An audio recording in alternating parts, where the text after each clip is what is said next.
Hey guys, so today I'm here with a review of the Phosphor World Time Curved E-Ink Watch. So this is, of course, a watch, which is not something I normally review. However, after you guys take a look at this, I think you will kind of understand why I decided to go ahead and take a look at this. So first thing I want to pay attention to is the packaging. Very, very nice packaging here. I have used this for about a week and a half or so, but I want to go ahead and show you guys. You have a little bit of information about the watch itself, but of course I will tell you guys all about that in just a second. And then inside the box we do have the e-ink watch itself. So let's go ahead and just pull all this out to the side here and show you guys the watch itself. So let me go ahead and give you guys a closer look at the watch. So we'll go ahead and pull it in here just a little bit. You'll see that the display is an e-ink display. Now this is what you might find in a Kindle, a Nook, a lot of e-readers. However, this is the first one that I believe anyway for a watch. And as you can see here, very, very clear. The text is just phenomenal looking. And you can also go ahead, if you hold the left side for just a minute, you can actually go ahead and swap it. So you can go ahead and see it white on black or black on white. I kind of prefer the other way, but of course it is totally customizable and up to you. So moving on from the display, we'll talk a little bit about the watch in just a second, or rather what all the features and everything. I do want to just really show you guys the design. It's a fantastic, fantastic design. And you can see here it's a fairly large watch. It's a bit bigger than a standard kind of watch. But one thing I really liked was the curved glass. So as you can see here, it's got nice curved glass. And in fact, this whole piece, if I go ahead and pull it in on here, you guys, you can see it's all stainless steel. So this is all one piece. Now you cannot remove the band, so if the band ever wears out, that might cause you a little bit of problems.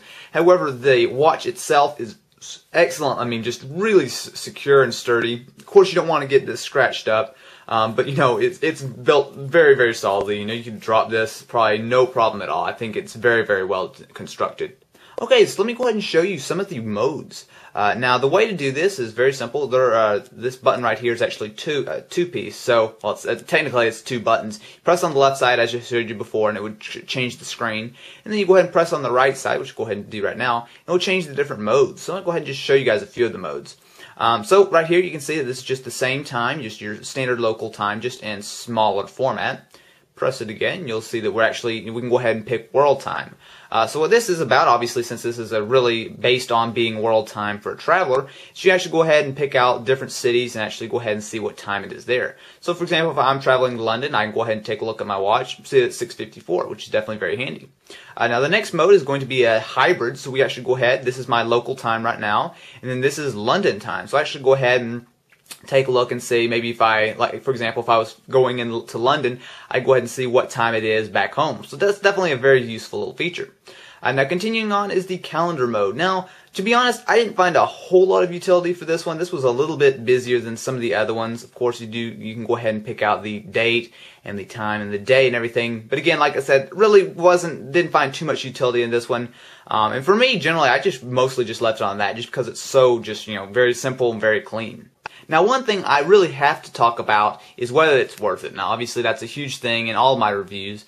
And for this one, I actually have to say it is. This is a very unique watch with the e-ink display. I think that's really, just really unique. You can actually go ahead.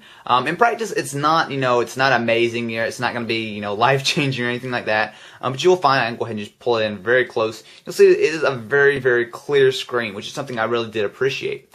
Now, there are a couple of downsides, namely the fact that this will not work in the dark.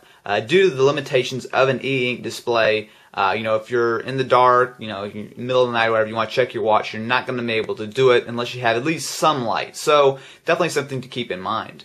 Now, another thing I'm sure a lot of you guys will be asking about is, what about buying maybe like an iPod Nano and using it as a watch? I know a lot of people are doing that these days. You can go ahead and just buy an iPod Nano, which is not much bigger than this. I think it's a little bit wider, but I'm going to go ahead and just buy a watch band for it and do that.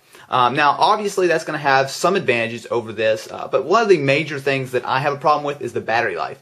Now, this runs off a standard, and I'll go ahead and show you guys. It runs off a standard watch battery, so, this is going to last a very long time. I'm sure this will be, you're going to be measuring battery life in months, if not years. Whereas, with an iPod Nano, you're going to be measuring battery life and, maybe it might last you a day. So that's a big thing. I just can't really understand why you would want, that would be kind of cool, but to have to charge it every day. So I think that alone really makes this a much better proposition if you're just buying it strictly as a watch. So overall, if this looks like something that you would be interested in, and of course do keep in mind that depending on what band you get, it can range anywhere in price from around $150 to close to $200. So it's not exactly a cheap watch, but I do believe that you get what you pay for. It's a very well constructed watch.